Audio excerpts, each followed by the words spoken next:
Hello people of the internet, and welcome to this intro thingy of sorts, because I have to explain some stuff for this video. So I was recently commissioned by my friend Nate to draw all our D&D characters in another campaign for a friend. And when I mean recently, I mean this was in December, and when I mean a friend's gift, I mean this was a Christmas gift. I finished hilariously late. Typically when I do get commissions like this, there isn't that much of a time delay. It's just at that time of the year. I shouldn't have had commissions open. A lot of music things were going on. I was extremely busy, to say the least. But everyone was still chill in the end, so we're here now. And when we were thinking of a party name, so I could, write a party name in the picture, we came up with the name Die Furries. Because we're mature. That was a joke. It doesn't mean we hate furries. It could just be taken as the furries if it's German. That was the part of the joke, because we realized that our characters kind of look like furries.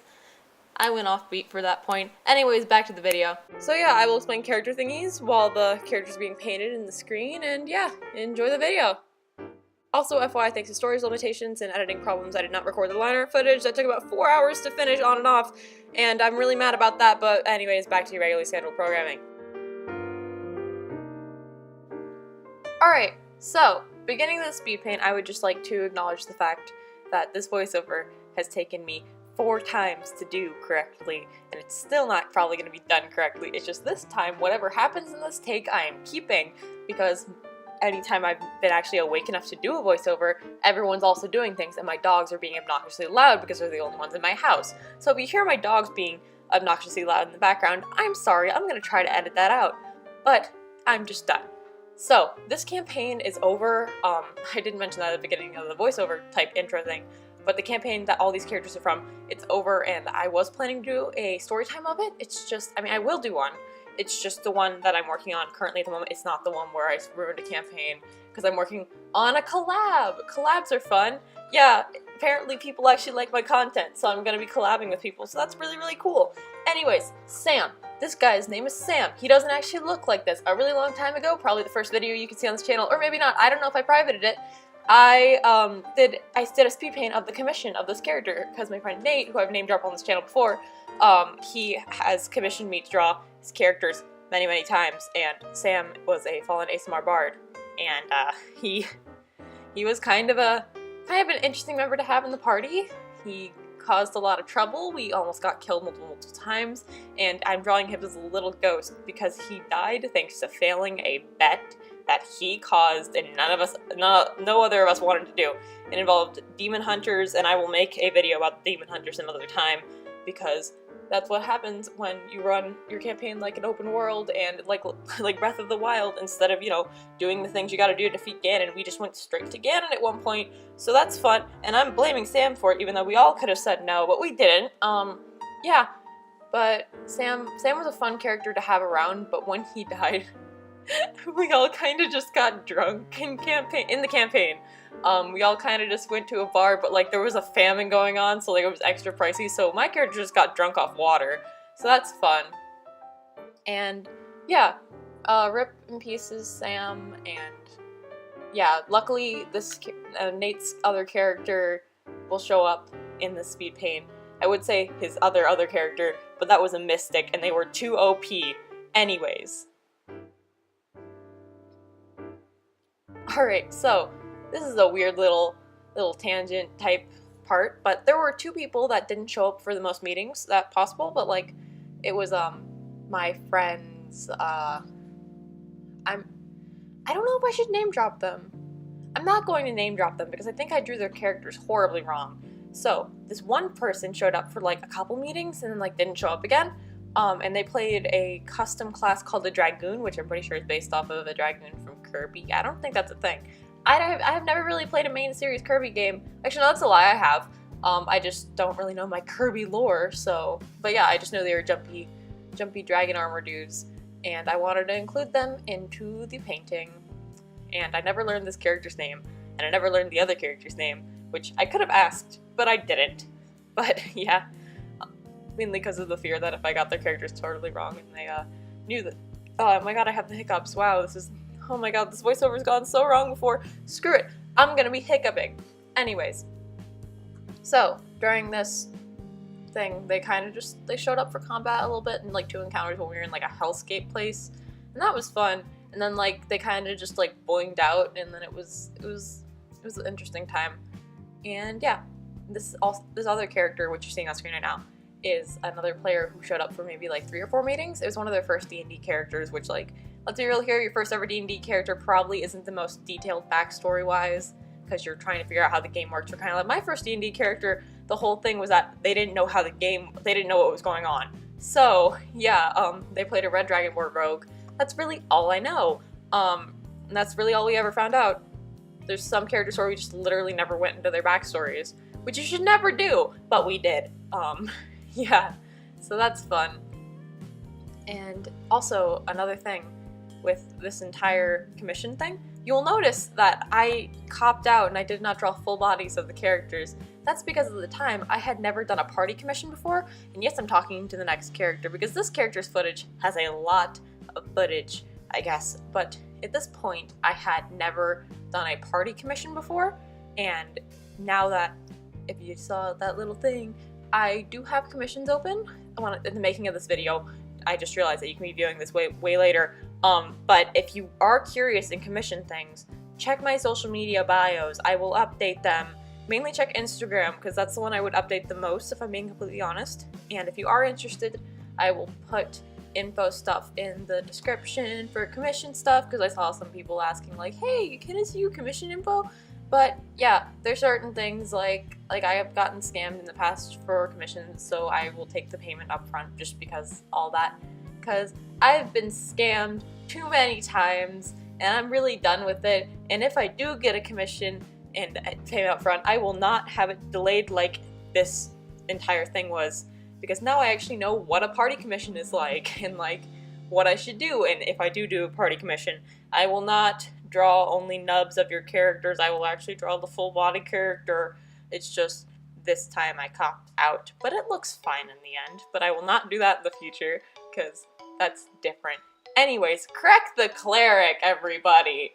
So, fun thing, Krek and my character are the only characters out of this entire campaign that were alive the whole time, and like were there from start of the campaign to the end of the campaign, and didn't just jump in and went to the end, or just died. So that's cool. But Krek is a cleric. I don't know which domain they were from. I could ask, but I didn't, because I am unprepared and stupid sometimes. But that's besides the point.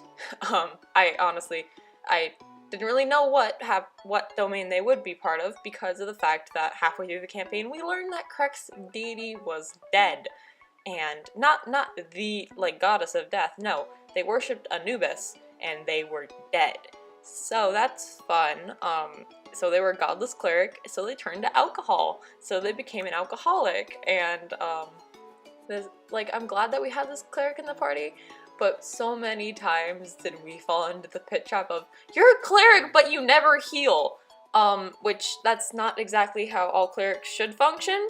But when you only have one cleric in the party and you're in a party full of dumb people, like our party was, for crying out loud, our name was Die Furries, which means the furries, but also could be taken as Die Furries, as in like die furry, like killing. Anyways, but yeah, they are a godless cleric, and then they worship the Raven Queen, cause why not? Yeah, I learned when drawing this character that I don't like drawing feathers, but it's fine. Yeah, that's really all I have to say, and yeah, I'm glad that I wasn't the only one that just like didn't die during this entire thing, but yeah. Anyways, next character, woo!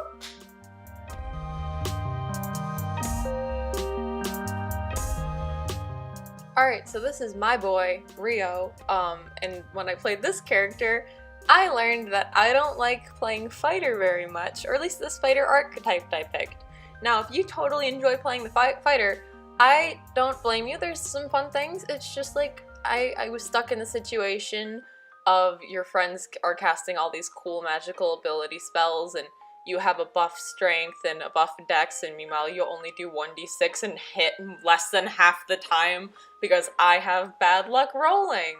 That happened. That very much happened, so I got very bored of it very quickly, and then eventually the DM felt pity, and they were like, yo, you can have a better weapon. So, because I don't know why I didn't give myself a better weapon at the beginning of the game, but I didn't. I was like, short swords, yeah, let's go with that. So yeah, also I designed this character. I came up with this character concept not based on a backstory idea, based on a character design, which is a thing that happens to me a lot, and like I hate that because then I have to come up with the backstory, which the DM still bothers me about how I didn't come up with the backstory for this character until way later. But I wanted to draw like a character that's like this big buff dude, or not really, but like a strong boy, but with cat ears, because why not? And then I came across the homebrew race of Henjokai, which I don't know how you pronounce it, but I'm gonna call it Henjokai, because I think I've been saying it wrong this entire time until now. But I picked the Bakaneko subrace, which originally I was like, ooh, yokai, I know what a yokai is, I know my mythology. Which, yeah, I love mythology, but also, like, I shouldn't have used that as an excuse to pick that race. Because eventually, no, I never really explained it to the DM of what it was, so I eventually just said cat demon, so he was a cat demon. Because I just used, basically one major thing we use with this character is the fact that I could turn to and from cat form and not, so I would just be, and typically, I don't think you can do that, but we morphed it into I can turn into a cat, which I don't think is how the race works, but that's how we ran it. So yeah, cat demon, woo. So I'm just gonna say he's a cat demon because that's what ended up being. And yeah, I picked fighter because I was like, let's pick a melee thing. So this has been like my third character ever, and I was like, yeah, let's just pick an easy like hitting class because spells are apparently super difficult, right? No, I picked one of the most boring hitty classes possible. I could have picked a monk. I could have picked a barbarian. No, I picked the fighter, and I picked the battlemaster, which at least like a champion, there's like some things, and like Eldritch Knight seems fun, but I picked battlemaster, which gave me so many proficiencies that I never ended up using. It gave me all these tactics and superiority dice, which I never ended up using until like the last part of the campaign, and like, yeah, it was a mess. My character was an absolute mess, but it's fine. He's my special cat demon boy, even if he sucks and he did get drunk off water. So yeah. Also, I learned that I can't do guy voices very well when I played that character, because all my friends would be like, we should attempt doing voices, because like not until somewhat recently we haven't like really done voices. So like whenever I tried doing a guy voice, it would just sound like this, and I wouldn't be able to talk very like fluently with it. Like it was worse then than now, and it's still not good. But because like my talking voice is actually like deeper on my vocal range compared to like I'm not a singer or voice person at all. But like my talking voice, I can go way higher with it. Like I can talk like this. But I can't really go very low with it. So yeah, sorry if it just made your ears bleed. Hopefully I will fix that with the power of digital editing. Anyways, next character.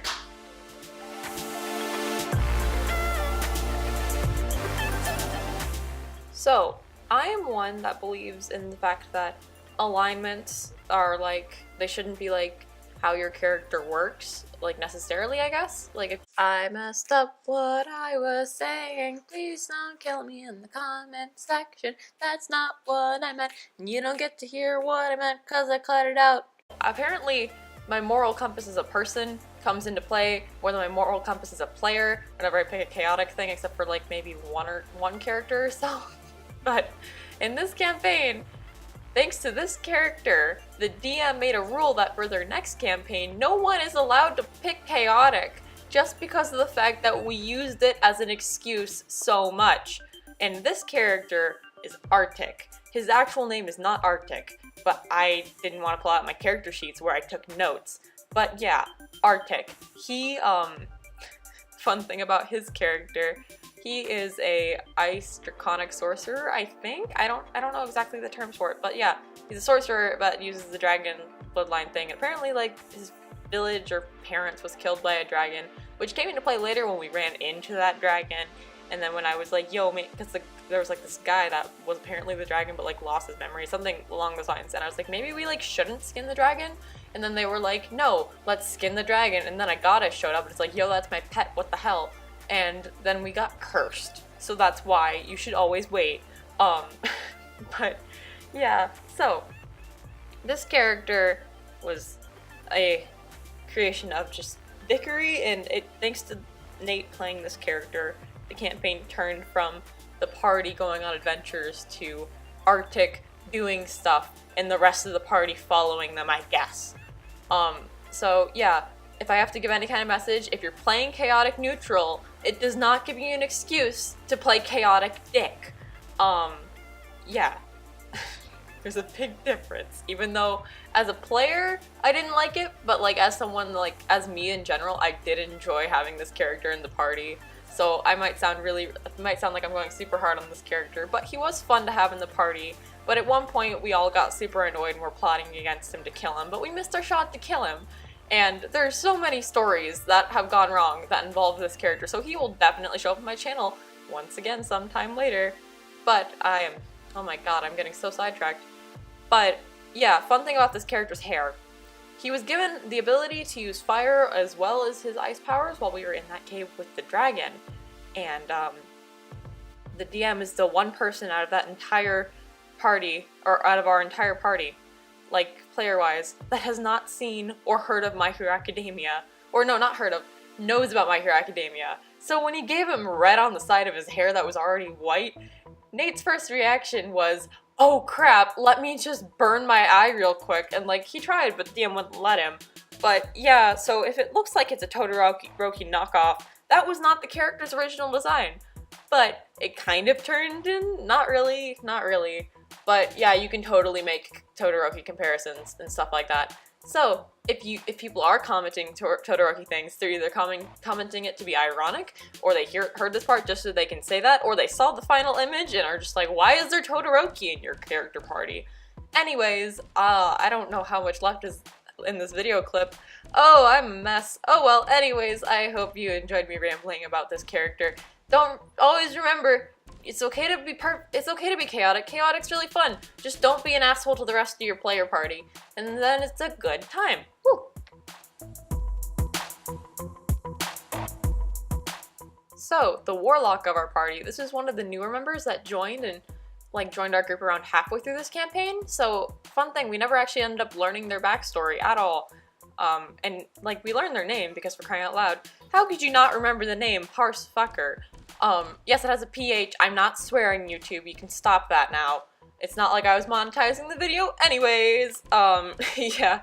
So, fun thing about this entire recording process, my application of Firealpaca, which it's a free program, and I would not recommend, I'd recommend it if you, are like broke, but honestly, if you have the opportunity to buy a program, do that, because there was a time where it was glitching out, and I think you can see it on the side.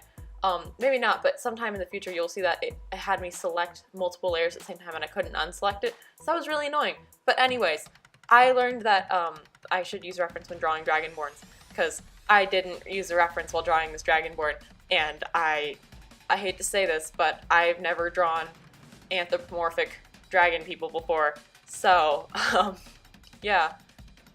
So his face might look a little messed up, but he has a little cape flowing in the wind, and he got a silver necklace, and yeah.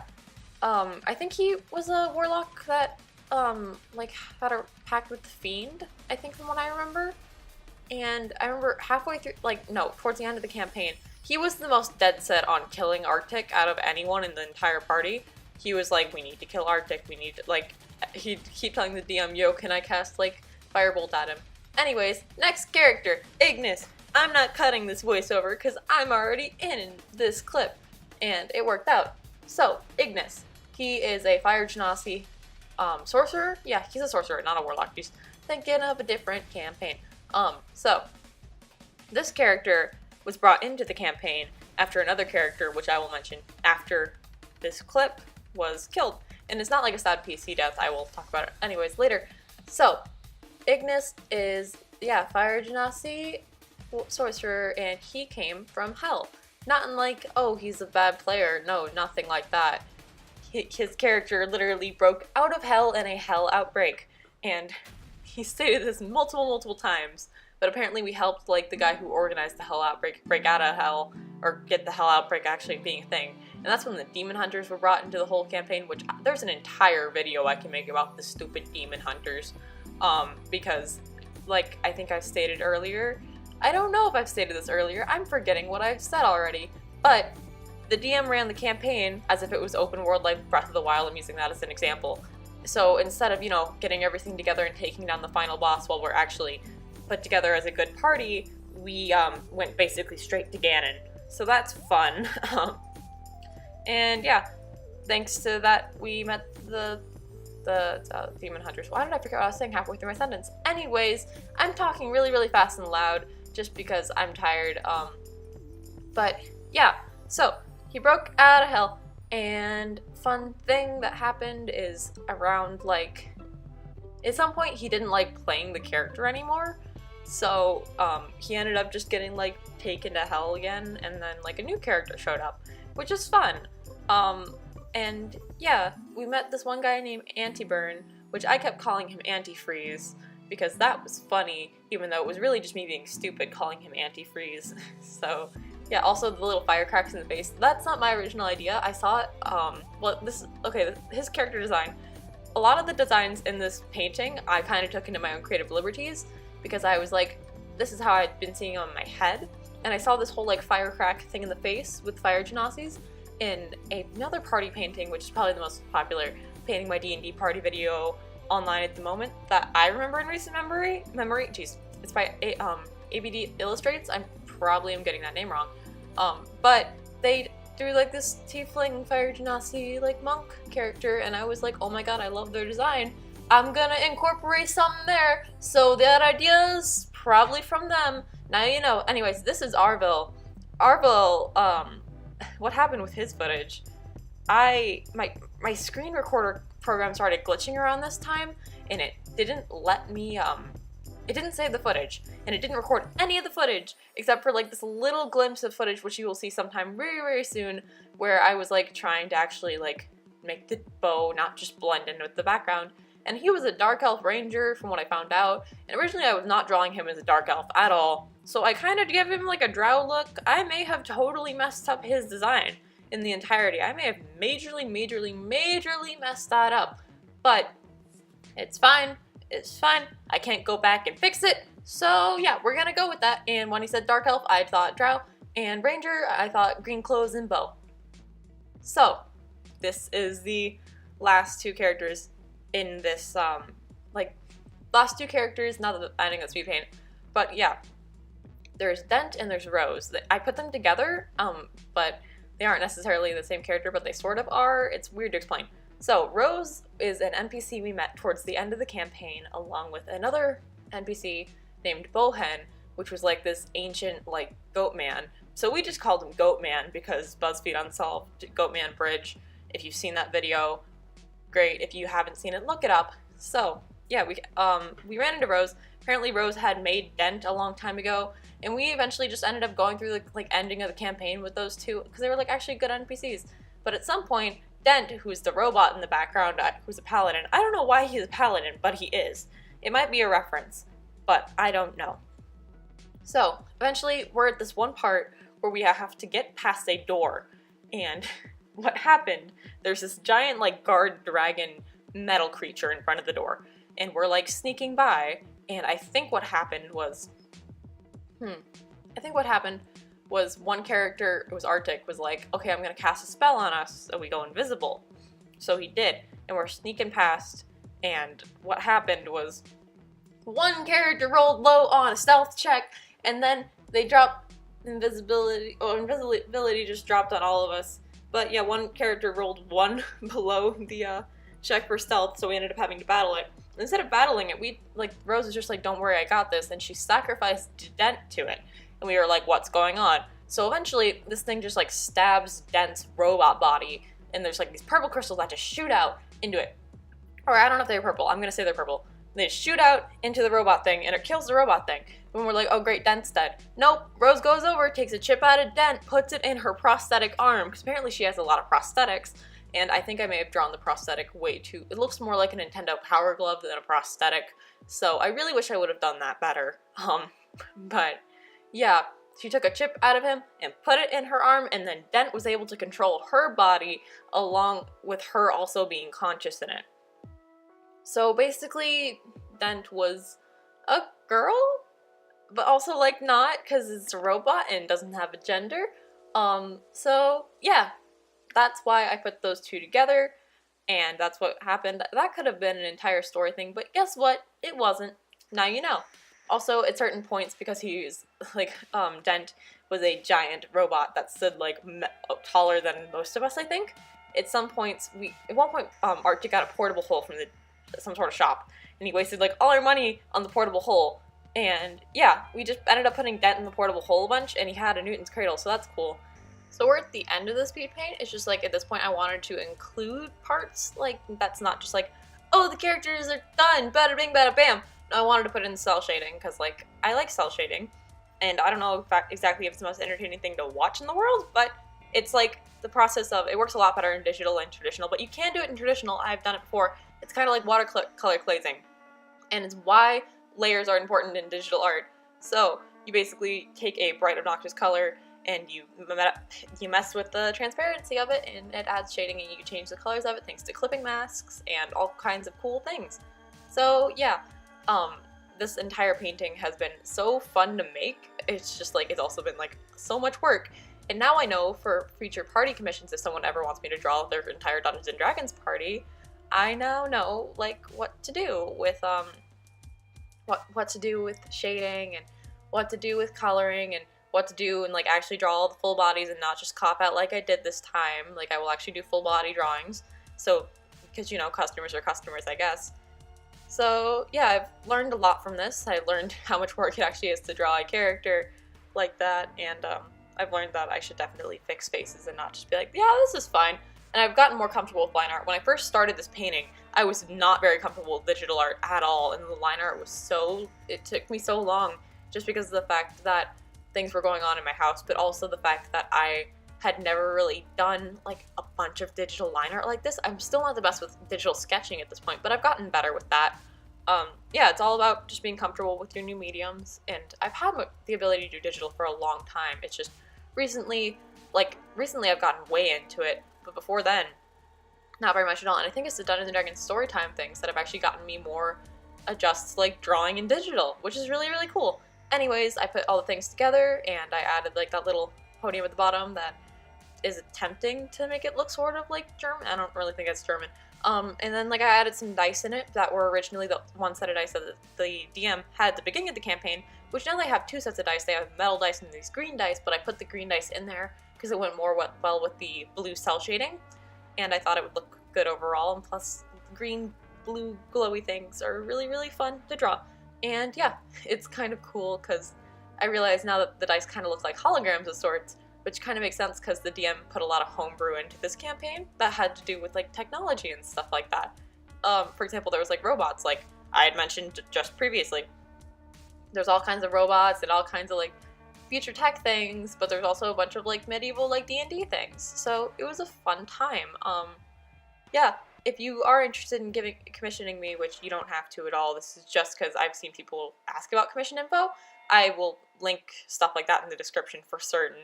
And also what you just saw with me putting an overlay of a color, not a Photoshop overlay, but my version of an overlay over my painting to make it look more unified color-wise. Anyways, here is the final painting of the entire thing.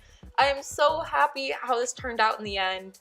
I'm just so glad it's done. I really hope the people who are players that are seeing, like their characters are in this, are proud, or not proud, are happy how they turned out. If I mega failed on someone's design, I feel really bad, but oh well, too late, I guess. Anyways, if you stuck around to the end of this video, because this is a very long video, thank you so much for watching. Thank you for putting up with, thank you Nate for putting up with the delayed commission. But yeah, thank you guys so much for watching and the support on this channel. Like and subscribe if you want to. I will not force you to do anything. If you want to follow me on any social medias, I will link those in the description. And yeah, I will see you in my next artsy D&D probably video. Bye!